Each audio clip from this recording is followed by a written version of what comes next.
সব নারী বলছে যে যারা বোরকা পরে থাকে তারাই বেশি খারাপ, তো তুমি ল্যাংটা হয়ে বেড়াচ্ছ, তো তোমার কোনটা ভালো? ওকে তো কেউ দেখে না, এটা তো ভালো। তো তুমি যে এই কথা বললে, এখন তুমি বসে আছো এখানে আব্দুর রাজ্জাক সাহেবের বক্তব্য শুনতে এসেছো, তুমি একজন মহিলা মানুষ, তোমার দেবরের মোটর সাইকেলে এসেছো, বলো তো তোমার লজ্জা হয় না কেন? তোমার শরম হয় না কেন? তোমার হায়া হয় না কেন? তুমি মানুষ নও? তুমি কি পশু? তুমি কি গরু ছাগল? তোমার ইতস্তবোধ নাই কেন? একজন মহিলা মানুষ, আপনি এখানে বসে আছেন, আপনি ছোট ব্লাউজ পরে বসে আছেন, আপনার পেট দেখা যায়, আপনার পিঠ দেখা যায়, আপনি কি বলতে চাচ্ছেন?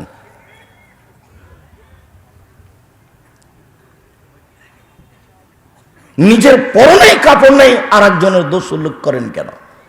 ধৈর্য ধারণ করুন, আপনার সাথে বেশ কিছু গুরুত্বপূর্ণ কথা আছে যা আমার কথা নয়। আল্লাহে আল্লাহর কসম, আল্লাহে আল্লাহর কসম, আল্লাহে আল্লাহর কসম, আমি আব্দুর রাজ্জাক বিন ইউসুফ 32 বছরে কোনোদিনও অপ্রয়োজনীয় বাক্য বলিনি। দীর্ঘ 32 বছরে আমি কোনোদিন কেচ্ছা কাহিনী বলিনি।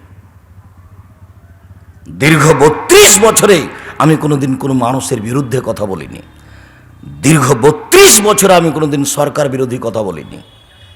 আমি এখানে আসব, রাজশাহীতে চাঁপাইনবাবগঞ্জে আমাকে আসতে দেওয়া হবে না। যারা এসব চিন্তা ভাবনা করে, ওর বাপকে, ওর বংশকে অতীত 100 বছর আর ভবিষ্যৎ 100 বছর চ্যালেঞ্জ করেছি। ওর বংশ, ওর বাপকে সহ দেখাবে যে অতীতে 100 বছরের মধ্যে কেউ তার ইতিহাসে শুধু কোরআন হাদিস বলতে এরকম আছে, ও কোন সাহসে আমার বক্তব্য বন্ধ করতে আসে? ভবিষ্যৎ সেজন্য কলমে লিখে দেয় 100 বছরে আমার কোনো বংশে এরকম লোক হয় কি না যারা শুধু কোরআন হাদিসের কথা মানুষকে বলবে। কোন সাহসে বক্তব্য বন্ধ করতে আসে, নিষেধ করতে আসে? আল্লাহে আল্লাহর কসম, আমি জাতির কোনোদিন ক্ষতি করতে আসিনি। জাতির যদি রাস্তাঘাট করে দিতে না পারি, জাতির যদি স্কুল কলেজ করে দিতে না পারি, জাতিকে চূড়ান্ত সঠিক ধর্ম দিতে পারবো ইনশাল্লাহ। ধর্মের ব্যাপারে জাতিকে ফাঁকি দিয়ে পরকাল হারাতে রাজি নই, এটা আমি কোনোদিন করিনি। দীর্ঘ 32 বছরে আমি কোনোদিন মানুষের কাছে পথ খরচ পাতেও চাইনি। দীর্ঘ 32 বছরে আমি কোনোদিন আমার পরিচয় দিইনি। যখন আমাকে চাপ দিয়ে বলেছে বিজ্ঞাপন পোস্টারে আপনার নামটা লিখতে হবে, কি লিখবো বলেন, তখন আমি বলেছি আমার নাম আব্দুর রাজ্জাক আর আমার বাপের নাম ইউসুফ, বাপ বেটা মিলে আব্দুর রাজ্জাক বিন ইউসুফ। এর চেয়ে আমি একটু বেশি বলেছি, এটা প্রমাণ হয়ে গেলে আমি বক্তব্য দেব না। অতএব দিনী মুসলিম ভাই বোন, বাঙালি দিনী ভাই বোন দেশ বিদেশে আছেন যারা, যারা আমার সামনে আছেন, যন্ত্রের মাধ্যমে অনলাইনে যারা সাথে আছেন, তাদের কাছে বলা থাকছে আমি আব্দুর রাজ্জাক বিন ইউসুফ জাতির ক্ষতির জন্য কোনোদিন বের হইনি, আজকেও আসি। অনুরোধ থাকছে, যখন কোনো এলাকায় উপস্থিত হব, আপনার এলাকা আসবো, আপনি আপনার মা, আপনার বাপ, আপনার ভাই, আপনার বোন, আত্মীয় স্বজন সবাই আসার চেষ্টা করবেন। আপনার কিছু না কিছু আমি উপকার করবই করবো ইনশাআল্লাহ। মহান আল্লাহ বলেন আমাদের নবীকে, আপনি আপনার স্ত্রীদেরকে, আপনার মেয়েদেরকে, মুসলিম নারীকে বলে দেন, আদেশ করে দেন, ওরা যখন বাড়ি থেকে বের হবে তখন ইসলামী পোশাক পরে বের হবে। এমনি বাড়ি থেকে বের হতে পারে না, এটা আল্লাহর আদেশকে অমান্য করা। উম্মু আতিয়া রাদিয়াল্লাহু তাআলা আনহা বলেন যে উমিরনা নুখরিজাল হুয়াদ আযাওয়াতিল খুদুরি ইয়াউমাল ঈদান, আমাদেরকে আদেশ করা হলো, আমাদের যুবতীদেরকে আদেশ করা হলো, মহিলাদেরকে আদেশ করা হলো যে সবাকে ঈদের মাঠে যেতে হবে, ঈদুল ফিতরে যেতে হবে, ঈদুল আজহাতে যেতে হবে। ইয়াশহাদনা জামাতাল মুসলিমিন দাওয়াতাহুম, তারা মহিলারা ঈদের মাঠে মুসলমানদের জামাতে যাবে, তাদের তাকবীরের দোয়াতে শরীক হবে, বক্তব্যে শরীক হবে।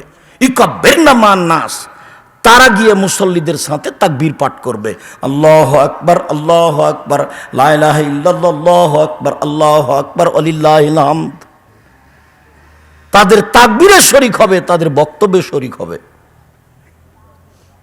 ঋতুবতীরাও যাবে। ও তাতাজালুল হুইয়া আন মুসাল্লাহুন্না, যখন সালাত শুরু হবে তখন ঋতুবতী মহিলারা পৃথক হয়ে থাকবে। ভালোরতা যাবে, যারা যুবতী তারাও যাবে, যারা ঋতুবতী তারাও যাবে, ঈদের মাঠে যেতে বাধ্য। মহিলাদের 5 ওয়াক্ত সালাত বাড়িতে ভালো, জুমার দিন জুমা মসজিদে যাওয়া ভালো, ঈদের মাঠে যেতে বাধ্য, যেতেই হবে। এখন একজন মহিলা বলে বসল, আল্লাহ রাসূল এহদানা লাইসা লাহা জিলবাব, আমাদের তো এমনও কেউ আছে যাদের চাদর নেই। তার মানে তারাও বুঝে চাদর ছাড়া বাড়ি থেকে বের হওয়া যায় না। এখনো এই ছেলে, এখনো তোমার বোন এখানে বসে আছে, ক্লাস 10-এ পড়ে, মাথায় কাপড় নেই। দুঃখিত, বহুবার বলেছি, জন্ম দিতে পারলে মা হওয়া যায় না, বাপ হওয়া যায় না। প্রসব করাতে পারলে মা হওয়া যায় না, জন্ম দিতে পারলে বাপ হওয়া যায় না। ক্ষমতার নাম বাপ, নীতির নাম মা। পাগলিও বাচ্চা প্রসব করাতে পারে, পাগলিও বাচ্চাকে দুধ খাওয়াতে পারে, পাগলি একটু মেয়েকে নীতির কথা বলতে পারে না। 1 মিনিট মধ্যখানে জাবের রাদিয়াল্লাহু তাআলা আনহু বলেন যে আমরা আল্লাহ রাসূলের সাথে হয়ে এক যুদ্ধ করে আসছিলাম, মদিনায় এখন ঢুকবো। আল্লাহ রাসূল বললেন যে তোমরা এখানে থামো, আমরা সকালে যাব, রাতে এখানে থেকে যাব। তখন জাবের রাদিয়াল্লাহু তাআলা বলছেন, আল্লাহর নবী আমি নতুন বিবাহ করেছি, আমাকে একটু বাড়ি যেতে অনুমতি দেন। তখন আল্লাহ রাসূল বলছেন, ও তুমি নতুন বিবাহ করেছো, বিক্রা নাম সাইয়্যিব, তুমি সাইয়্যিবা কুমারী মেয়ে বিবাহ করেছো না তালাক প্রাপ্তা মেয়ে বিবাহ করেছো? তখন জাবের বলছেন, সাইয়্যিবা আল্লাহর নবী আমি তালাক প্রাপ্তা মেয়ে বিবাহ করেছি। তখন আল্লাহ রাসূল বলছেন, আরে হাল্লা বিক্রান তুলাইবাহ তুলাইবকা, তুমি কুমারী মেয়ে কেন বিবাহ করলে না? তুমি তার সাথে খেলতে, ও তোমার সাথে খেলতো। আরে তুমি কুমারী মেয়ে কেন বিবাহ করলে না? তুমি তার সাথে খেলতে, ও তোমার সাথে খেলতো। মুহাম্মদ সাল্লাল্লাহু আলাইহি ওয়াসাল্লাম এই পর্যন্ত বললেন। এবার জাবের রাদিয়াল্লাহু তাআলা কি বলছেন এটা জরুরি। উপস্থিত বৈঠকের মুসলিম বোন, আপনাকে বলছি, এই মেয়ে গল্প করছো কেন? তোমাকেই তো বলছি, এদিকে শোনো। উপস্থিত দিনী বৈঠকের মুসলিম বোন, আপনাকে বলছে, একটু খেয়াল করেন। এখন জাবের বলছেন, আল্লাহর নবী আমার পিতা উহুদের যুদ্ধে শহীদ হয়েছেন 6 জন মেয়ে রেখে, আমার 6টা বোন আছে। আমার বোনদের সমবয়সের মেয়েকে আমি বিবাহ করতে চাইনি 4টা কারণে। 1, তুয়াদ্দবহন না, আমার স্ত্রী যেন ওদেরকে শিষ্টাচার শিখাতে পারে, নিয়ম কানুন শিখাতে পারে। কম বয়সের মেয়ে বিবাহ করলে শিষ্টাচার নিয়ম কানুন শিখাতে পারবে না। 2, তুয়াল্লিমহন না, আমার স্ত্রী যেন ওদেরকে বিদ্যা শিখাতে পারে, ধর্মকর্ম শিখাতে পারে। 3, তুরাজ্জলহন না, আমার স্ত্রী যেন আমার বোনদের মাথার চুল চিরুনি করে দিতে পারে, ঠিকঠাক করে দিতে পারে, পরিপাটি করে রাখতে পারে। অত্যাকুম আলাইহিন না, আমার স্ত্রী যেন আমার বোনদের উপরে পাহারাদার হিসাবে থাকতে পারে, সবসময় প্রস্তুত। পাহারাদার, মা হলো মেয়েদের জন্য পাহারাদার। আমি বলিনি এ কথা, মুহাম্মদ সাল্লাল্লাহু আলাইহি ওয়াসাল্লামের সামনে কথা হচ্ছে। জাবের রাদিয়াল্লাহু তাআলা এই কথা বলেন, মুহাম্মদ সাল্লাল্লাহু আলাইহি ওয়াসাল্লাম এই কথা বলেন, জন্ম দিতে পারলে বাপ হওয়া যায় না, প্রসব করাতে পারলে মা হওয়া যায় না, পাহারাদারের নাম মা। বিবেচনা তুমি করো, তোমার বাপ করুক, তোমার মা করুক, আমার একটা বাক্যের কোটি টাকা মূল্য। আল্লাহর কসম, আমি আমার জীবনে কোনোদিন অপ্রয়োজনীয় বাক্য বলিনি। আল্লাহ রাসূলের হাদিস বুখারী মুসলিমে বিগত 1450 বছর থেকে পড়ে আছে। বক্তৃতার নাম দিয়ে কেসা কাহিনী বলে একটা পেশা জন্মেছে। কে হাদিস কোরআন বুঝে আর বলবে? যারা হাদিস কোরআন বুঝে, যাদের কাছে বিদ্যা আছে, তারা তো আর সমাজে আসলে তার কথা মূল্যায়ন হয় না। থুথির জোর যার, বক্তা সেই। সম্মানিত দিনী বোন, মায়ের জন্য 4টা কাজ। এই ছেলে, তোমার মা যদি এখন আমার কথা বুঝতে না পারে, বাড়িতে বলে দিও, দেখি তোমার মনে থাকবে কি না। 1, শিষ্টাচার শিখিয়ে দেওয়া, নিয়ম কানুন। 2, বিদ্যা শিখিয়ে দেওয়া, ধর্মকর্ম। 3, মাথার চুল চিরুনি করে দেওয়া। 4, পাহারা দেওয়া, সবসময় প্রস্তুত। মনে থাকবে না মনে হয়?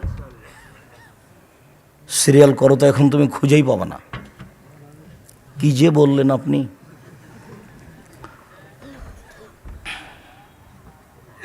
জি, সম্মানিত দিনী বোন, আপনাকে কথাটা স্মরণ করার জন্য আমরা আন্তরিকভাবে অনুরোধ জানাচ্ছি।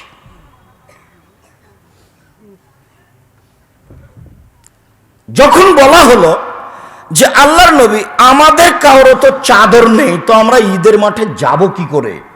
তখন আল্লাহ রসুল বলছেন, লেতুল বিশ্বাস সাহেবতহামিন জিলবাবেহা, তোমাদের কোনো মহিলা তার বান্ধবীকে চাদর দিবে, একজন আর একজনের কাছ থেকে চাদর নিয়ে যাবে, একজন আর একজনকে গায়ের চাদর দিবে, যেটা আগে আমাদের দেশে ছিল, কাপড় চোপড় চেয়ে নিয়ে যেত। ঈদের মাঠে যেতেই হবে, যেহেতু নগ্ন হয়ে যাওয়া যাবে না, বের হওয়া যাবে না, কাজে আর একজনের কাছে পোশাক চেয়ে নিয়ে যেতে হবে। রাসূল সাল্লাল্লাহু আলাইহি ওয়াসাল্লাম তো বললেন না, আচ্ছা ঠিক আছে, না থাকলেও যাবে একরকম হয়ে, এ কথা বললেন না। বললেন যে কাপড় নিয়ে যেতে হবে, তার মানে কাপড় পরে, চাদর পরে পরিপাটি হয়ে যেতে হবে। এটাই আল্লাহর আদেশ নারীদের উপরে, এটা রাসূল সাল্লাল্লাহু আলাইহি ওয়াসাল্লামের আদেশ নারীদের উপরে। নারীরা নিজের মান মর্যাদা রক্ষা করতে পারে না আল্লাহর আদেশকে অমান্য করে, নারীরা তাদের নিজের মান মর্যাদা রক্ষা করতে পারে না নবীর আদেশকে উপেক্ষা করে। ওয়াল কাওয়াইদু মিনান নিসাইল্লাতি লা ইয়ারজুনা নিকাহ ফালাইসা আলাইহিন্না জুনাহ আই ইয়াদানা সিয়াবাহুন্না, যারা বেশি বয়সের মহিলা বিবাহের স্বাদ রাখে না, ওদের পর্দা করা লাগে না। অবাক, কোরআন মাজিদের এই আয়াতের সব হুবাহু উল্টা। মা 80 বছর বয়স বোরকা পরে আছে, আর বেটি মাস্টার ডিগ্রি পাস করেছে, MA পাস করেছে, আয়ে পড়ে, ম্যাট্রিক পাস করেছে, পাশে নগ্ন হয়ে আছে। একেবারেই উল্টা, হুবাহু উল্টা।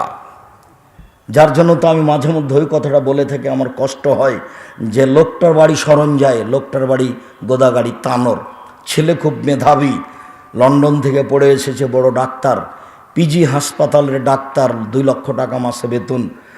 বাড়িতে বেড়াতে এসেছে, গাড়ি থেকে নামলো ছেলে, তখন দেখা গেল যে প্যান্ট পরে আছে, প্যান্ট টাকনুর নিচে আছে, গলায় টাই আছে, দাড়ি চাঁচা আছে, হাতে সিগারেট আছে।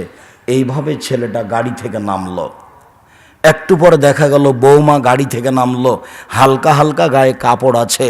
একটু পরে দেখা গেল নাতনি গাড়ি থেকে নামলো, গায়ে কোনো কাপড়ই নাই। দেখা গেল গাড়ির পিছন দিকে কুকুর আছে। আপনি বলেন, এই টাকা যেটা আপনি খরচ করেছেন দীর্ঘদিনে, এই টাকার জবাব আমি দিব না আপনি দিবেন?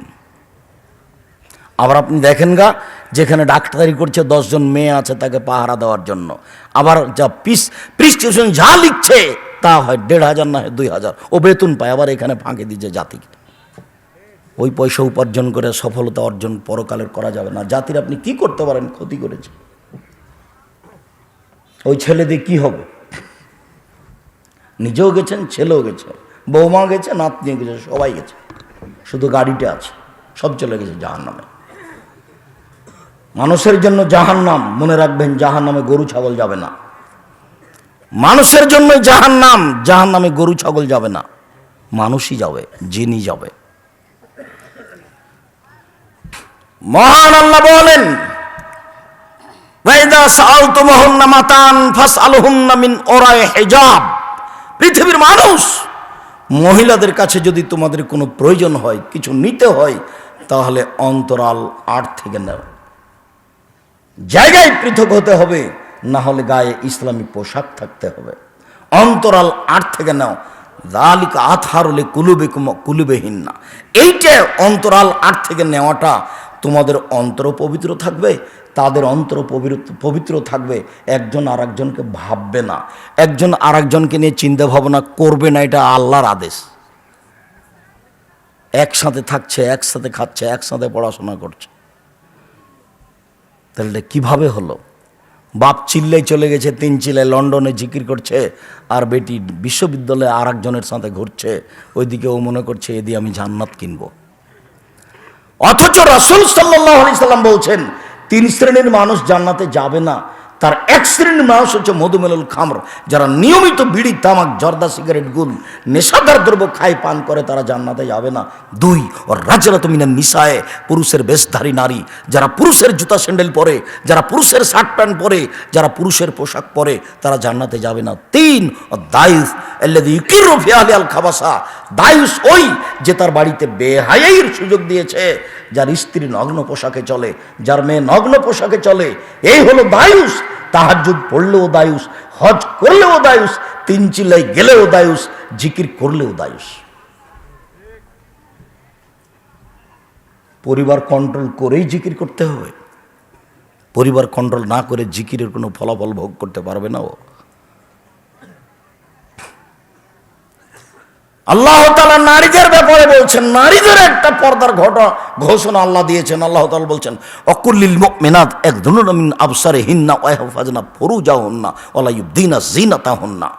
পৃথিবীর মহিলাদেরকে বলে দেন, আপনি মুহাম্মদ সাল্লাল্লাহু আলাইহি সাল্লাম, আপনি পৃথিবীর মহিলাদেরকে বলে দেন, ওরা যখন বাড়ি থেকে বের হবে তখন চক্ষু নিচু করে হাঁটবে। মহিলারা চক্ষু নিচু করে হাঁটবে, পুরুষ তো হাঁটবেই। ওয়াহফাজনা ফুরুজাহুন্না, তারা তাদের লজ্জাস্থানকে হেফাজতে রাখবে, জেনায় লিপ্ত হবে না, লজ্জাস্থান বিক্রি করে দিবে না। চট করে একটা কথা মাথায় চলে আসলো, হয়তো একটু পরে বলতাম, এখনই বলে রাখি। আল্লাহ বলছেন, মুহাম্মদ সাল্লাল্লাহু আলাইহি সাল্লাম, আপনি নারীদেরকে আদেশ করে দেন, ওরা যেন চক্ষু নিচু করে চলে, ওরা যেন লজ্জাস্থানকে হেফাজতে রাখে, ওরা যেন ওদের সৌন্দর্য প্রকাশ না করে, মাথার চুল সৌন্দর্য, অঙ্গ প্রত্যঙ্গ সৌন্দর্য, এগুলো যেন তারা প্রকাশ না করে। এ কথা আল্লাহ তাআলা বলছেন, এটা তাকে আদেশ করছেন। তা একটা কথা মনে পড়ছে, 1 মিনিট।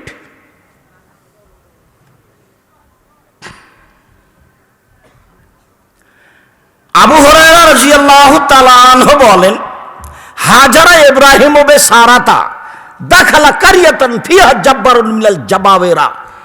ইব্রাহিম আলাইহিস সালাম তার স্ত্রী সারাকে নিয়ে হিজরত করলেন, তিনি এক গ্রামে প্রবেশ করলেন। সেই গ্রামে ছিল স্বৈরাচারী, স্বেচ্ছাচারী শাসক। ফাকিলা লাহু, স্বৈরাচারী শাসককে বলা হলো, দাখালা ইব্রাহিম মাহু ইমরাহি আহসানুন নিসাই মিনাল আরব। ইব্রাহিম নামে একটা লোক আপনার এলাকায় প্রবেশ করেছে, তার সাথে একজন মহিলা রয়েছে, সে হচ্ছে আরব ভূখণ্ডে সবচেয়ে সুন্দরী। এই কথার অর্থ এমনটা হতে পারে, সারা পৃথিবীতে হাওয়া থেকে নিয়ে কিয়ামত পর্যন্ত যত মহিলা এসেছে, যত মহিলা আছে, যত মহিলা আসবে, সবার চেয়ে সুন্দরী। আর না হয় যেই যুগে ইব্রাহিম আলাইহিস সালাম ছিলেন, ওই যুগে নারীদের মধ্যে পৃথিবীতে সবচেয়ে সুন্দরী ছিলেন সারা। বুখারী মুসলিমের হাদিস, সেটা যেইটাই হোক, সেই যুগে সবচেয়ে সুন্দরী হোক, অথবা সারা পৃথিবীতে সবচেয়ে সুন্দরী হোক, তবে সারা অতীব সুন্দরী ছিলেন, যা বুখারী মুসলিমের হাদিসে প্রমাণ হয়। তাকে বলা হলো, মানে হাল্লাতিমাক, আপনার সাথে যে মহিলা রয়েছে সে কে? তখন ইব্রাহিম আলাইহিস সালাম বললেন, হে উখতি, সে আমার বোন। সুমারা যায় এলাইহা। তারপর ইব্রাহিম আলাইহিস সালাম তার স্ত্রীর কাছে গেলেন, গিয়ে বলছেন, শোনো, আমি আখবার তোহম আন্নাকে উখতি ফালা তুকাদ্দিবি বিহাদিসে, আমি কিন্তু তোমার কথা বলে দিয়েছি যে তুমি আমার বোন, তুমি আবার আমাকে মিথ্যুক প্রমাণ করো না। তুমি যদি বলো যে ও আমার স্বামী, তাহলে আমি বলেছি বোন আর তুমি বলবা স্বামী, কথা দুইরকম হয়ে যাবে, আমি তখন মিথ্যুক হয়ে যাব। মনে রেখো সারা, ইন আলাল আরদে মুমিনুন গায়রুকে, এই মাটির উপরে আমি আর তুমি ছাড়া কোনো মুমিন মুসলিম পুরুষ নারীও নেই। এই হিসেবে আমরা দুইজন ভাই বোনও বটে। মাটির উপরে আমরা দুইজন ছাড়া কেউ আল্লাহকে বিশ্বাসী মানুষ নেই। এরপরে তিনি তার স্ত্রীকে রক্ষা করতে পারলেন না। সুমা আরসালা বেহা ইলাইহে, তিনি তার স্ত্রীকে স্বৈরাচারী শাসকের কাছে পাঠিয়ে দিলেন। স্বৈরাচারী শাসকের ঘরে ঢুকতেই ফাকামা ইলাইহা, ও দাঁড়ালো তার গায়ে হাত দেওয়ার জন্য। তখন তিনি বললেন, থামেন, আগে অজু হবে, সলাত হবে। ফাতাওয়াদ্দাউ তুসাল্লি, তিনি অজু করলেন, সলাত আদায় করলেন। সলাত আদায় করার পরে যেটা বলছেন সেটা হলো এখন আপনার সাথে কথা। সলাত আদায় করার পরে তিনি বলছেন, আল্লাহুম্মা, হে আল্লাহ, ইন কুনতু আমানতু বিকা ওয়া রাসূলিকা ওয়া আহসানতু ফারজি ইল্লা জাওজি, হে আল্লাহ, আমি যদি তোমাকে বিশ্বাস করে থাকি, আমি যদি তোমার নবী ইব্রাহিমকে বিশ্বাস করে থাকি, আর জিন্দেগিতে আমার লজ্জা স্থানকে আমার স্বামী ছাড়া কাউকে ব্যবহার করতে না দিয়ে থাকি, এই কথা তিনটে যদি ঠিক হয়ে থাকে, ফালা তুসাল্লে তালায়াল কাফেরা, এই নির্জন ঘরে এই কাফেরকে আমার উপরে জয় করো না। কথা শেষই হয়নি, স্বৈরাচারী শাসক অজ্ঞান হয়ে পড়ে গেছে। লজ্জাস্থানকে হেফাজতে রাখার কথা বলতে গিয়ে কথাটা মনে পড়েছে, হাদিস বুখারী মুসলিম। হাদিস বুখারী মুসলিম বলে বলতে চেয়েছি, আম গাছে জাম ধরতে পারে ধরে না, অমাবস্যার রাতে চাঁদ উঠতে পারে উঠে না, শুঁয়ের ছিদ্র দিয়ে লাঙ্গলের ফাল ঢুকতে পারে ঢোকে না, আম গাছে জাম ধরে যেতে পারে, অমাবস্যার রাতে চাঁদ উঠে যেতে পারে, শুঁয়ের ছিদ্র দিয়ে লাঙ্গলের ফাল ঢুকে যেতে পারে, এটা সম্ভব হয়ে যেতে পারে। আমি যে কথা বললাম এতে সন্দেহ আছে বলে কিয়ামত পর্যন্ত চেষ্টা করলে সরিষা ঢোকানো যাবে না। যা বলছি তাই থাকবে, তার নাম বুখারী মুসলিম। নইলে আপনি আবার শুনুন, উপস্থিত বৈঠকের মুসলিম বোন আপনাকে বলছে, এই মেয়ে কোথায় তাকাচ্ছ, কথা বলছো কেন? তোমাকে তো নিষেধ করছি বারবার।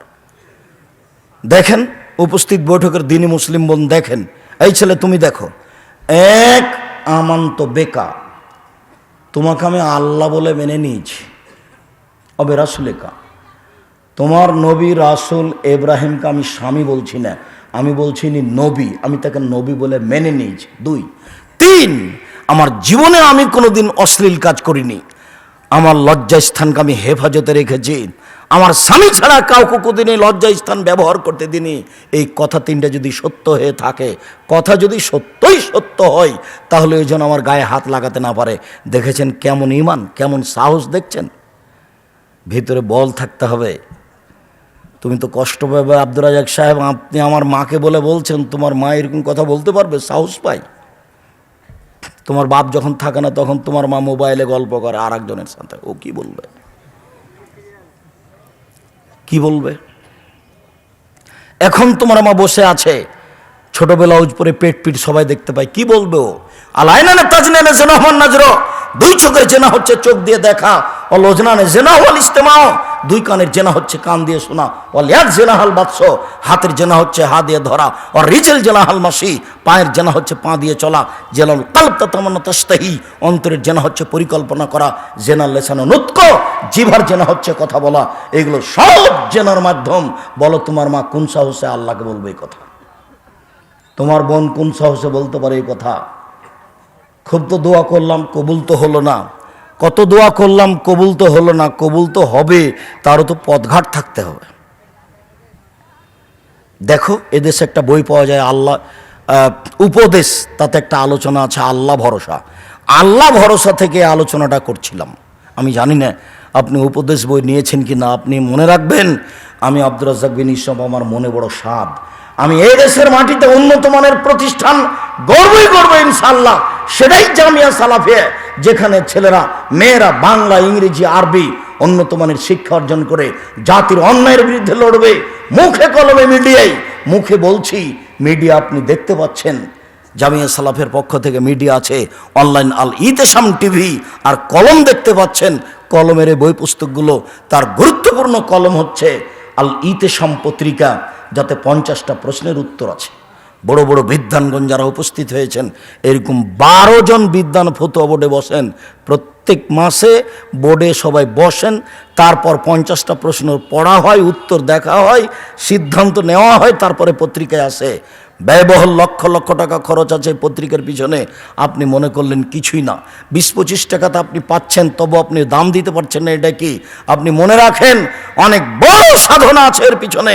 সঠিক আকীদা ও দ্বীন প্রচারের জন্য, সঠিক আকীদা ও দ্বীন প্রচারের জন্য জামিয়া সালাফিয়া, সঠিক আকীদা দ্বীন প্রচারের জন্য মুখে বক্তব্য, সঠিক আকীদা আদর্শ দ্বীন প্রচারের জন্য, মানুষকে পরকালমুখী করার জন্য, জান্নাত পাওয়ার আশায়, জাহান্নাম থেকে বাঁচার আশায় এই যে মিডিয়া দেখতে পাচ্ছেন সামনে, আর আপনার এই কলম যে আপনি বই পুস্তক দেখতে পাচ্ছেন, সেটা যেটাই হোক, সম্মানিত দিনী ভাই বোন, আমি অনুরোধ জানাচ্ছিলাম বিষয়গুলি আপনাকে লক্ষ্য করার জন্য। এই ছেলে, কোনো ছেলে যেন আপনাদের পাশ থেকে উঠতে না পারে। আপনার বিরক্তির আগে আমরা কথা শেষ করব। ছেলে যখন হাঁটবে তখন ওর দিকে যারা দেখবেন তারা আমার কথা ধরতে পারবেন না। সম্মানিত দিনী ভাই বোন, আবু সাঈদ খুদরি রাদিয়াল্লাহু তাআলা আনহু বলেন, রাসূল সাল্লাল্লাহু আলাইহি ওয়াসাল্লাম বলেছেন,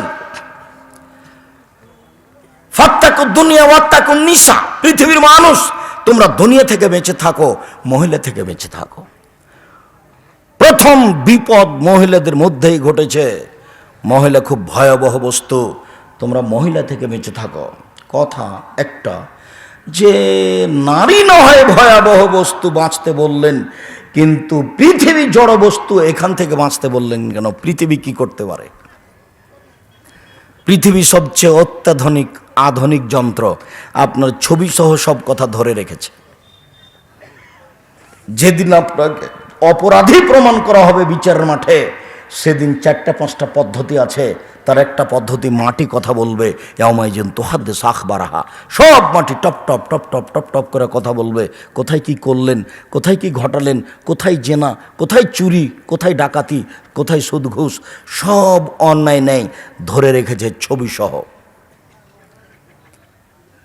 বিচারের মাঠে যখন আপনি উপস্থিত হবেন, তখন আপনার মাঝে আর আল্লাহর মাঝে কোনো দোভাষী থাকবে না। দোভাষী ছাড়াই কথোপকথন হবে। ফায়ানজুরু আইমানা মিনহু, তখন সে তার ডান দিকে লক্ষ্য করবে। ফায়ারা মা কাদ্দামা মিন আলিহি, পৃথিবীতে জীবনে বেঁচে থেকে যা আমল করেছে সব দেখতে পাবে। টক টক টক টক টক করে ডান দিকে সব দেখতে পাবে। সুম্মা ইয়ানজুরু আশআমা মিনহু, তারপর সে বাম দিকে লক্ষ্য করবে। ফায়ারা মা কাদ্দামা মিন আমালিহি, সব কর্ম বাম দিকে দেখতে পাবে। যা দেখলো ডানে তা দেখবে বামে, যা দেখলো ডানে তা দেখবে বামে। সামনে থাকবে জাহান্নাম। এটা হলো বিচারের একটা বাস্তব অবস্থা। কাজে পৃথিবী খুব ভয়াবহ বস্তু, আপনি সাবধান থাকবেন। উসামা ইবনে যায়েদ রাদিয়াল্লাহু তাআলা আনহু বলেন, রাসূল সাল্লাল্লাহু আলাইহি ওয়াসাল্লাম বলেছেন, মা তারাকতু বাদি ফিতনাতান আযরাল রিজালি মিনান নিসা, আমি আমার জীবনে ছাড়িনি কোনো বস্তু যেটা পুরুষের জন্য বেশি বিপজ্জনক হতে পারে নারীদের চেয়ে। আমার জীবনে আমি ছাড়িনি কোনো বস্তু যেটা পুরুষের জন্য বেশি বিপজ্জনক হতে পারে নারীদের চেয়ে। নারী হচ্ছে পুরুষের জন্য সবচেয়ে বেশি বিপজ্জনক বস্তু।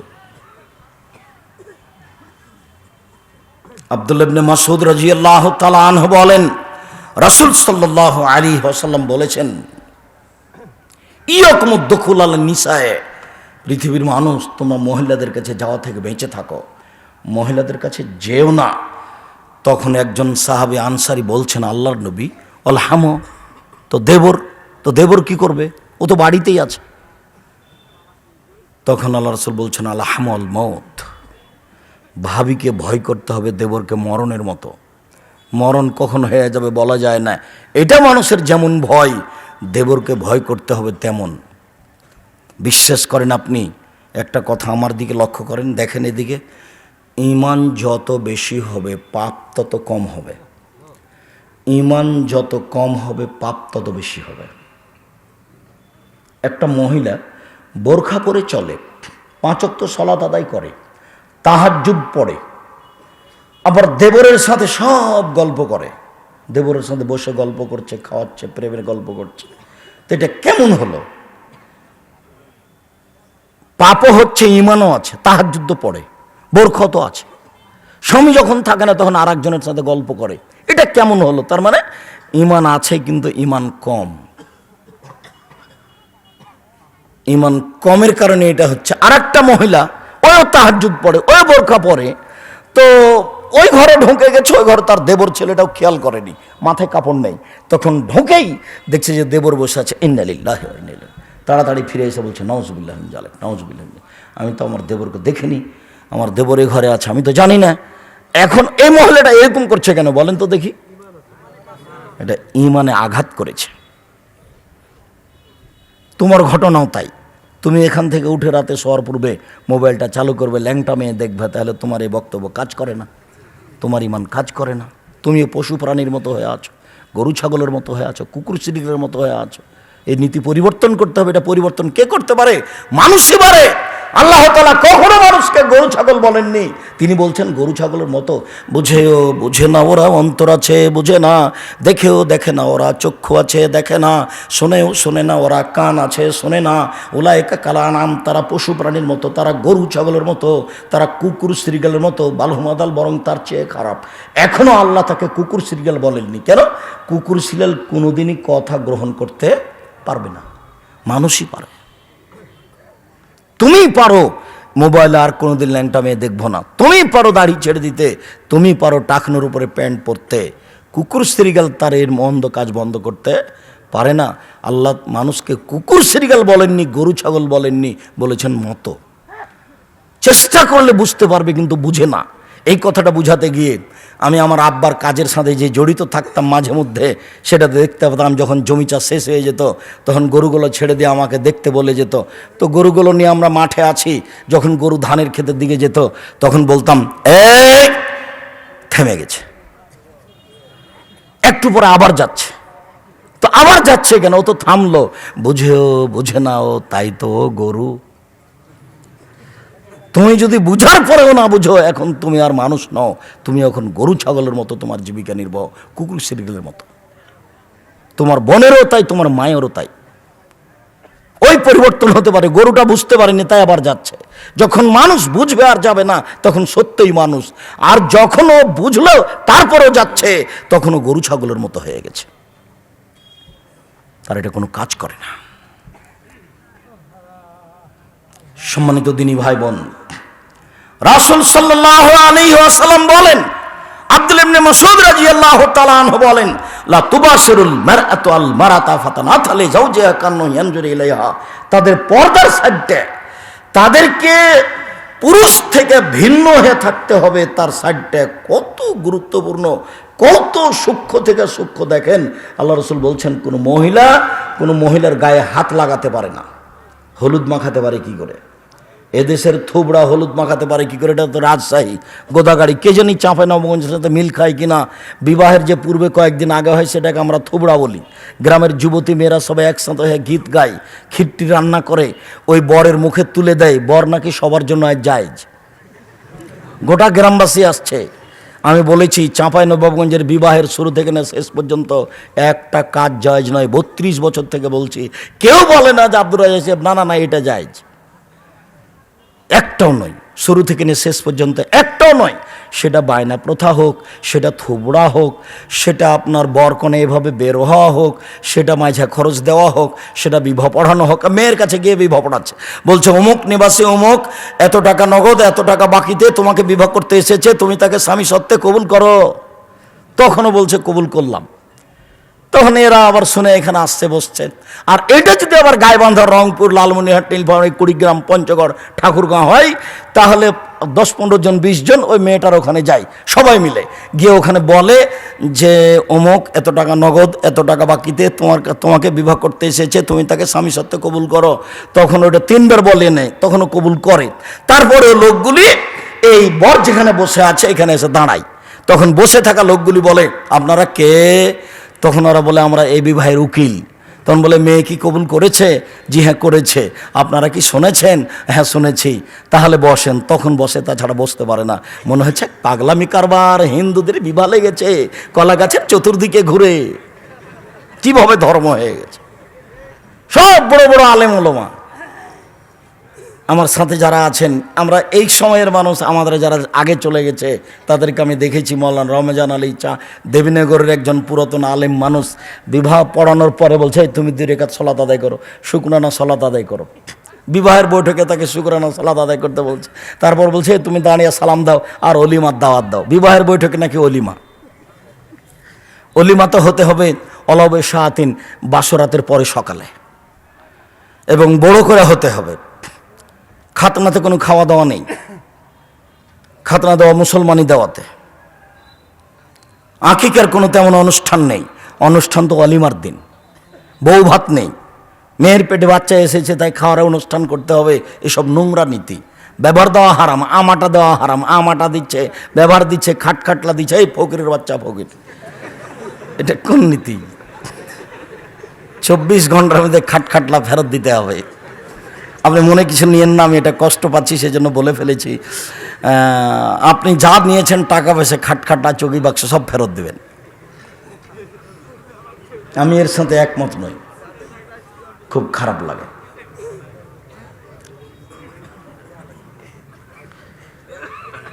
আপনি আমার দিনী ভাই বোন, আপনাকে আমি অনেক ভালোবাসি। জাযাকুমুল্লাহ খায়র। আল্লাহ আপনাকে হেফাজত করুক, আল্লাহুম্মা আমিন। রাসূল সাল্লাল্লাহু আলাইহি ওয়াসাল্লাম বলেন, কোন মহিলা যেন কোন মহিলার গায়ে হাত না লাগায়। যদি হাত লাগায় তাহলে তার শরীরের নরমতা, শক্ততা বুঝতে পারবে। তারপরে সে স্বামীর সামনে বলবে যে খালেদার শরীরটা এমন, তখন তার স্বামী অন্তরের চোখে তাকে দেখতে পাবে। তার স্বামী যেন অন্তরের চোখে দেখতে না পায়, সেই জন্য এটা করা নিষেধ। বলেন তো এই হাদিস দিয়ে কি বুঝালাম? এটা কি হাদিস? তো বুখারী মুসলিম, আল্লাহর নবী তো এইভাবে বলে দিলেন। এটা কি হলো? তাহলে আমার দিনী বোনেরা, দিনী ভাইরা যে জীবনটা কাটাচ্ছে, এটা কেমন হচ্ছে? আব্দুল্লাহ ইবনে মাসউদ রাদিয়াল্লাহু তাআলা আনহু বলেন, রাসূল সাল্লাল্লাহু আলাইহি সাল্লাম বলেছেন, আল মারআতু আওরাতুন ফাইজা খারাজাত ইস্তাসরাফাহা শায়তান। মহিলারা হচ্ছে ঢেকে রাখা বস্তু। মহিলারা হচ্ছে ঢেকে রাখা বস্তু। যখন ওরা বাড়ি থেকে বের হয় তখন শয়তান তাকে ক্ষিপ্ত করে তোলে। যখন ওরা বাড়ি থেকে বের হয় শয়তান তখন তাকে ক্ষিপ্ত করে তোলে। তখন তার মুখের ভাষা, কথার ঢং, হাত পায়ের ঢং ভিন্ন হয়ে যায়। শয়তান তাকে যেভাবে চালায় সেভাবে চলে। আব্দুল্লাহ ইবনে মাসউদ রাদিয়াল্লাহু তাআলা আনহু বলেন, রাসূল সাল্লাল্লাহু আলাইহি ওয়াসাল্লাম বলেছেন, ইন্নাল মারাতা তুকবালু ফি সূরাতি শায়তান ওয়া তুদবারু ফি সূরাতি শায়তান। নিশ্চয়ই মহিলারা শয়তানের বেশ ধরে আসে, শয়তানের বেশ ধরে যায়। নিশ্চয়ই মহিলারা শয়তানের বেশ ধরে আসে, শয়তানের বেশ ধরে যায়। নিশ্চয়ই মহিলারা শয়তানের বেশ ধরে আসে, শয়তানের বেশ ধরে যায়। সম্মানিত দিনী বোন, আপনাকে আমি অপমান করিনি। আপনি মনে কিছু নিয়েন না যে আব্দুর রাজ্জাক সাহেব সাদ করে বক্তব্য শুনতে এসেছি, আপনি আমাদেরকে শয়তান বললেন। জি না, আপনাকে আমি শয়তান বলিনি। যদি সবাকেই আল্লাহ রসুল এভাবে শয়তান বলে থাকেন, তাহলে কি আল্লাহ নবী মুহাম্মদ সাল্লাল্লাহু আলাইহি সাল্লাম খাদিজা রাদিয়াল্লাহু তাআলা আনহাকে তাই বললেন? আয়েশা রাদিয়াল্লাহু তাআলা আনহাকে তাই বললেন? তাহলে কি তিনি সারাকে এভাবে বললেন? এক মিনিট, এই ছেলে আমার দিকে লক্ষ্য করো। যারা আপনারা দাঁড়িয়ে আছেন, আমাকে দেখতে পান আর না পান, আপনি এক খেলে চেয়ে থাকবেন। আমি আপনার জন্য অতীব গুরুত্বপূর্ণ কথা পেশ করছি। আপনি খেয়াল করেন যে আমার দিনী বোন যদি মনে করেন যে আব্দুর রাজ্জাক সাহেব আপনি কি আমাদেরকে এর মতো শয়তান বললেন, যে শয়তানের বেশ ধরে আসার শয়তানের বেশ ধরে যাই, তাহলে কি আমরা শয়তান এ কথা বললেন? না না, আপনাকে শয়তান বলবো কেন? আপনাকে তো খাদিজা রাদিয়াল্লাহু তাআলার মতো মনে করি, আপনাকে আয়েশা রাদিয়াল্লাহু তাআলার মতো মনে করি। এক মিনিট আপনি দেখেন, আপনাকে আমি দেখাই। আবু হুরায়রা রাদিয়াল্লাহু তাআলা আনহু বলেন, যা জিবরাইল ইলান নবী সাল্লাল্লাহু আলাইহি সাল্লাম, জিবরাইল আল্লাহর নবীর কাছে আসলেন। খুব খেয়াল করে থাকতে হবে, নাহলে ধরতে পারবেন না। জিবরাইল আল্লাহর নবীর কাছে আসলেন, এসে বলছেন, হাজিহি খাদিজা, এই যে এটা খাদিজা আতাত আপনার কাছে আসছে। মাহা এনাউন, তার সাথে আছে একটা বাটি, ফিহে এদামুন তম, তাতে আছে তরকারি, তাতে আছে খাদ্য, তাতে আছে তরকারি, তাতে আছে খাদ্য। ফাইজা হাতাতিলাইকা, যখন আপনার কাছে ও চলে আসবে, ফাকরা আলাইহা সালাম মিন রাব্বিহা মিন্নি, আপনি তাকে সালাম দিয়ে দেন তার প্রতিপালকের পক্ষ থেকে, আমার পক্ষ থেকে। মুহাম্মদ সাল্লাল্লাহু আলাইহি সাল্লাম আপনি খাদিজাকে বলে দেন, খাদিজা আল্লাহ তোমাকে সালাম দিয়েছে। আপনি বলে দেন, খাদিজা জিবরাইল তোমাকে সালাম দিয়েছে। ও বাদশার হবে বাইতিন ফিল জান্নাহ, জান্নাতে একটা ঘরের কথা বলে দেন, মিন সাকাবিন, হীরা মুক্তা মাণিক্য দ্বারা তৈরি করা হয়েছে, যেখানে কোনো হইচই নেই, যেখানে কোনো কষ্ট ক্লেশ নেই। তার জন্য একটা হীরা মুক্তা মাণিক্য দিয়ে জান্নাতে ঘর তৈরি করা হয়েছে, যেখানে কোনো হইচই নেই, যেখানে কোনো কষ্ট ক্লেশ নেই। এই কথাটা তাকে বলে দেন। উপস্থিত দিনী মুসলিম বোন, হাদিস তো বুখারী মুসলিম, তাহলে কি আল্লাহ নবী খাদিজাকে কথা বললেন? আমি মনে হয় কথা বুঝাতে পারিনি। আপনি কষ্ট পাচ্ছেন কেন? আপনাকে তো কথা বলা হয়নি। এত বলার পরেও দেখবেন যে সকালে ওই মহিলাটা একটা ভালো পোশাক না পরে আর একজনের সাথে গল্প করছে। বলেন তো ওকে? এই তো শয়তান। সে কথা আপনাকে বলবো কেন? আপনাকে তো আমি আয়েশা রাদিয়াল্লাহু তাআলার মতো মনে করছেন। এ দেখেন, এক মিনিট, আয়েশা, এ দেখেন, আয়েশা রাদিয়াল্লাহু তাআলা আনহা বলেন, রাসূল সাল্লাল্লাহু আলাইহি সাল্লাম বললেন, হাজা জিবরাইল ইকরাইকা সালামা। আয়েশা, এই যে জিবরাইল তোমাকে সালাম দিল। এক বিছানায় তিনজন, যেখানে আয়েশা রাদিয়াল্লাহু তাআলা আনহা, সেখানে মুহাম্মদ সাল্লাল্লাহু আলাইহি সাল্লাম, সেখানে জিবরাইল আলাইহিস সালাম, এক বিছানায় তিনজন। দেখেন বলার একটু গতিটা দেখেন। আমাদের নবী বলছেন, হাজা জিবরাইল, এই যে জিবরাইল, ইকরাইকা আসসালামা। খাদিজা, আয়েশা তোমাকে জিবরাইল সালাম দিল। তখন আয়েশা রাদিয়াল্লাহু তাআলা বলছেন, ওয়া আলাইহিস সালাম ওয়া রাহমাতুল্লাহ, জিবরাইলের উপরে সালাম, তার উপরে শান্তি বর্ষিত হোক, তার উপরে আল্লাহর রহমত বর্ষিত হোক। হুয়া ইয়ারা ফালা নারা, উনি তো দেখতে পান, আমরা তো দেখতে পাই না। মুহাম্মদ সাল্লাল্লাহু আলাইহি সাল্লাম তো দেখতে পান, আমরা তো দেখতে পাই না। তাই তো উনি বলছেন, এই যে জিবরাইল তোমাকে সালাম দিল, উনি তো দেখতে পান, বুঝতে পারেন, আমরা তো দেখতে পাই না, আমরা তো বুঝতে পারি না। তিনি তো দেখতে পান, বুঝতে পারেন, তাই তো তিনি বলছেন, এই যে জিবরাইল তোমাকে সালাম দিল। তখন আয়েশা রাদিয়াল্লাহু তাআলা উত্তর দিলেন। উত্তর দেওয়ার পরে বলছেন, উনি তো দেখতে পান, আমরা তো দেখতে পাই না। তিনি তো বুঝতে পারেন, আমরা তো বুঝতে পারি না। এক বিছানায় তিনজন, এক খাটে তিনজন, এক ল্যাপের নিচে তিনজন, এক জায়গাতে তিনজন। আল্লাহর নবী নয়, জিবরাইল তাকে সালাম দিলেন। এই বিবরণে বোঝা যায় যে আয়েশা রাদিয়াল্লাহু তাআলার চেয়ে দামি মহিলা হচ্ছেন খাদিজা।